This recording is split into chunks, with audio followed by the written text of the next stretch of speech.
तो सबसे पहले तो हम ये समझते हैं कि इसके पीछे का कंसेप्ट क्या है। ये हमारे पास क्या है, नंबर ऑफ मोल्स टाइम के रिस्पेक्ट में किस तरह से वेरी कर रहे हैं। अगर हम मोल्स के टर्म्स में कैलकुलेट कर लेंगे तो हम प्रेशर के टर्म में भी क्या कर पाएंगे, कैलकुलेशन कर पाएंगे।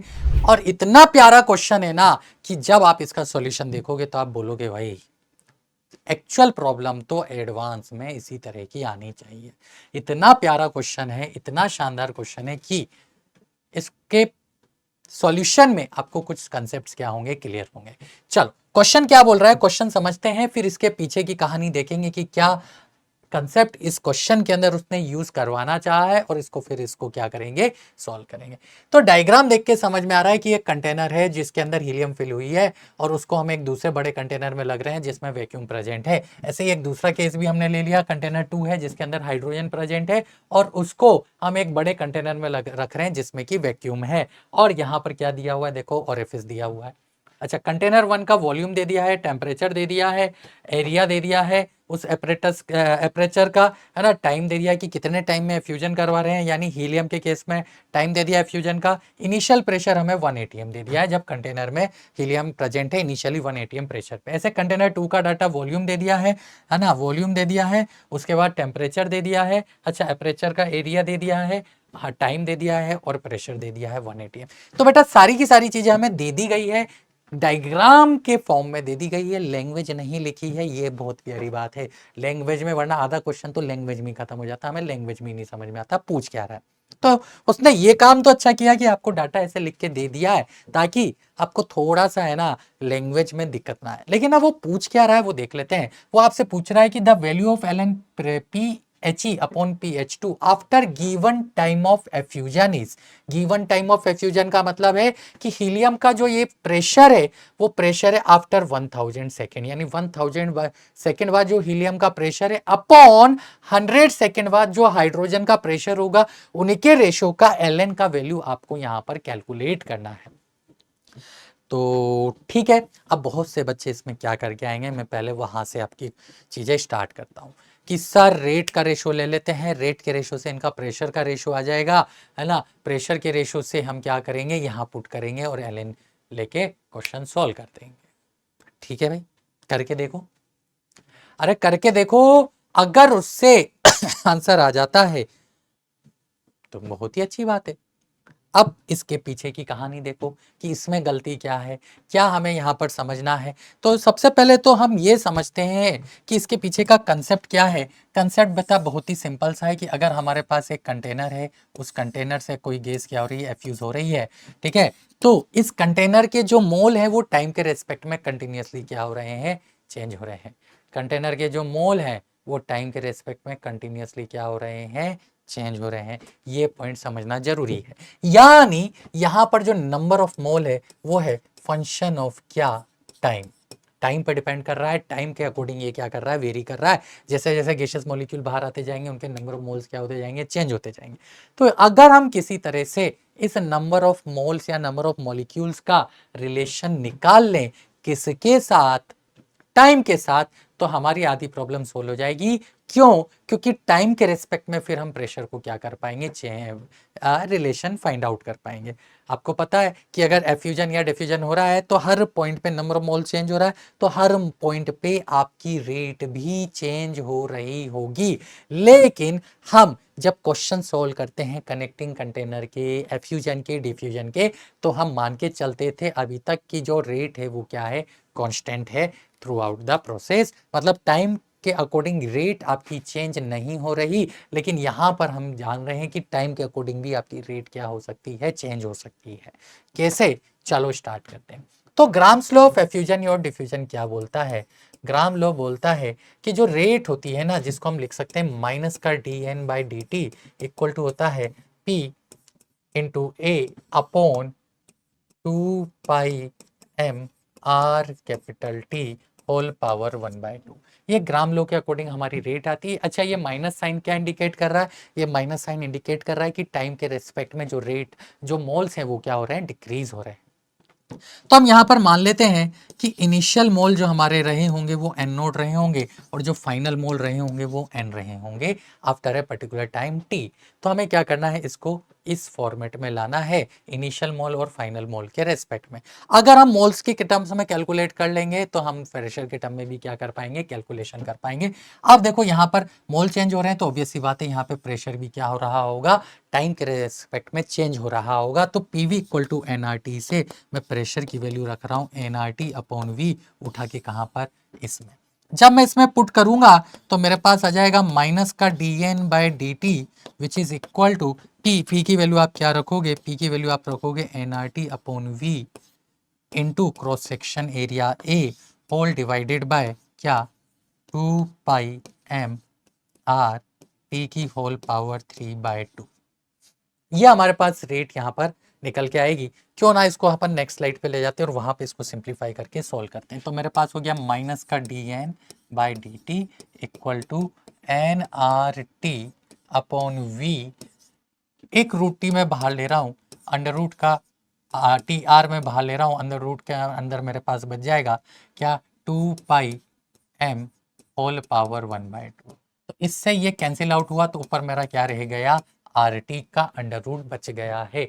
और अब मैं एन वाली टर्म को एक तरफ लाता हूँ और टी वाली टर्म को एक तरफ लाता हूँ तो यहाँ पर हो जाएगा माइनस का D N upon N equal to क्या, under root R capital T divided by 2 pi M, और cross section area A naught हमारा यहाँ पे चल रहा था और यहाँ आ जाएगा ए बाई वी, और ये वाली डी टी की टर्म इधर ले जाते हैं तो इनटू हो जाएगा डी टी।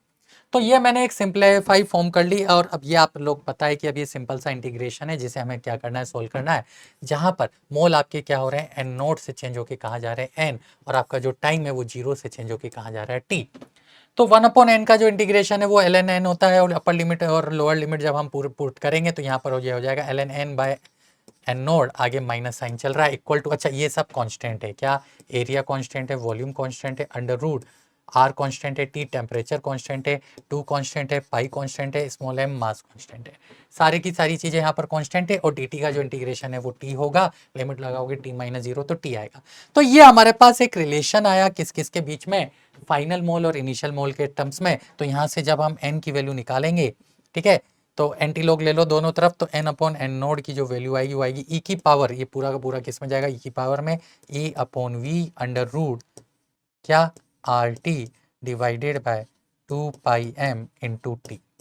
ठीक है, तो ये पूरा का पूरा किस में जा चुका है, ये पूरा का पूरा हमारा किस में जा चुका है, e की पावर में जा चुका है। तो यहाँ से n इक्वल टू क्या निकल के आया, यहाँ से n equal to N naught e की power minus A upon V under root R T divided by 2 pi M into T आ चुका है।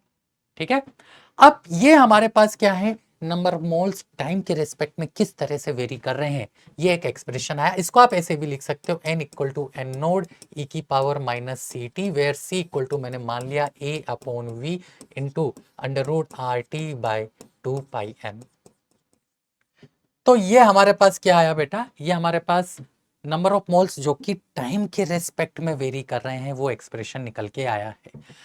अब बात क्या है, अब बात ये है कि जिस तरह से नंबर ऑफ मोल्स टाइम के रेस्पेक्ट में वेरी कर रहे हैं उसी तरह से आपका प्रेशर भी टाइम के रेस्पेक्ट में वेरी कर रहा होगा। तो इसको मैं लिख सकता हूँ P फाइनल V, क्योंकि वॉल्यूम कांस्टेंट है, इन अपॉन आर टी, इसको मैं लिख सकता हूँ P initial P naught into volume V by R T, P V equal to N R T से आइडियल केस हम मान के चल रहे हैं, इंटू ई की पावर माइनस सी टी। तो देखो बेटा V बाय आर टी से V by R T cut गया, तो यहाँ से P final upon P initial P naught equal to E की पावर माइनस सी टी आ गया। यानी एक तरह से बोलें तो ln P final upon P naught equal to क्या आ गया, माइनस का सी टी आ गया। सी की वैल्यू हमारे पास है। तो कुछ कुछ हम है ना ln के टर्म्स में प्रेशर को लाने में सक्सेसफुल हो पाए हैं, किसके साथ, टाइम के साथ। कुछ कुछ अभी तक सक्सेस हमें मिली है, क्यों ना हम इसको थोड़ा और आगे यूज करें। तो नेक्स्ट हम ले लेते हैं कि हीलियम के लिए जब ये एक्सप्रेशन लिखेंगे तो ये हो जाएगा ln P helium by initial pressure P naught equal to minus C helium into T helium. Similarly ln P जब हम हाइड्रोजन के लिए लिखेंगे तो ये क्या हो जाएगा, P hydrogen by P naught equal to minus का C hydrogen into T hydrogen. होगा कि नहीं होगा। अब हमें चाहिए L N P helium by P hydrogen, दोनों का इनिशियल प्रेशर 1 है इसलिए उसको मैंने पी नोड लिखा और पी नोड की वैल्यू यहाँ पर 1 है। तो आप क्या करो, आपको दिस बाय दिस चाहिए तो 1 माइनस 2 कर दो, इसे आप बोलोगे इक्वेशन 1 और इसे आप बोलोगे इक्वेशन 2। जब आप 1 माइनस 2 करोगे तो आपके पास आ जाएगा L N P helium divided by P H two, क्योंकि पी नोड की वैल्यू यहाँ पर 1 है। लेट से पी नोड की वैल्यू कुछ और भी होती लेकिन दोनों के लिए सेम होती तो वो कैंसिल आउट हो जाती। इक्वल टू ये क्या है देखो, माइनस का C helium into T helium, minus minus plus का C hydrogen into T hydrogen. अब तो बस इसको सोल्व करना है, इसको सोल्व करने पर जो आएगा वही हमारा आंसर होगा, है ना, क्योंकि क्वेश्चन ने इसी की वैल्यू हमसे पूछी थी। देखो रखें वैल्यू, तो सी की वैल्यू क्या है, तो ये हो जाएगा माइनस का क्या होगा देखो, माइनस का ये हमारे पास आ जाएगा A upon V into R T upon 2 pi M, यही बोल रहा है। तो एरिया, एरिया कितना था फर्स्ट वाले का 10 की पावर -7। अब तो वैल्यूज उठा के रखनी है हमें यहाँ से। ये रहा एरिया मीटर स्क्वायर में, ये रहा वॉल्यूम लीटर में है तो उसको आपको मीटर क्यूब में कन्वर्ट करके रखना पड़ेगा क्योंकि सारी की सारी वैल्यू एसआई यूनिट में हमें पुट करनी है। टाइम 1000 सेकेंड है, इनिशियल प्रेशर 1 था ही, तो ये सारी की सारी टेम्परेचर 800 पाई बाय आर है, तो ये सब हम यहाँ पे पुट कर देते हैं। तो ये हो जाएगा -10 की पावर 7, वॉल्यूम था 10 की पावर -3 मीटर क्यूब। ब्रैकेट के अंदर ऊपर क्या है, ऊपर है R इंटू टी, टी है हमारे पास 800 पाई बाय आर, इंटू हमारे पास है R डिवाइडेड बाय 2 पाई, और m, m होगा मास, तो हीलियम का मास है 4 लेकिन ऐसा यूनिट में रखेंगे इसलिए 10 की power -3 whole power 1/2 into time, time कितना है 1000 प्लस, यहाँ पर अगर हम कॉन्सेंट्रेशन ऑफ हाइड्रोजन की बात करें तो ये हो जाएगा 10 की पावर, है ना, मतलब सी हमें यहाँ पे रखना है तो इसका एपरेचर का एरिया क्वेश्चन ने दिया हुआ है क्या, सी की वैल्यू रख दो यहाँ पे, सी क्या है, सी यहाँ पर है ए अपॉन वी, ठीक है, अंडर रूट का R T divided by 2 pi M, ये हमारे पास सी की वैल्यू है यहाँ पर, ठीक है। तो ये हमने उठा के रखी डिवाइडेड बाय, अच्छा वॉल्यूम 1 लीटर था, 1 लीटर है तो 10 की पावर -3 रहेगा, ये हो जाएगा 1600 pi divided by R into R whole divided by 2 pi. Hydrogen के मास की बात करेंगे तो ये हो जाएगा 2 इंटू 10⁻⁻³ कितना 3 इंटू 1000 नहीं होगा, अब 100 होगा क्योंकि हाइड्रोजन के लिए हमें 100 सेकेंड में क्या करना है, कैलकुलेट करना है। अब तो रही इसकी कैलकुलेशन, तो देखो कैलकुलेशन भी बहुत सिंपल है, आर से आर कट गया, पाई से पाई कट गया, इधर भी देखो आर से आर कट गया, है ना, पाई से पाई कट गया, अच्छा 4 इंटू 2 8 कर गया, यहाँ पे 100 बचेगा, ठीक है, यहाँ पे 100 बचेगा।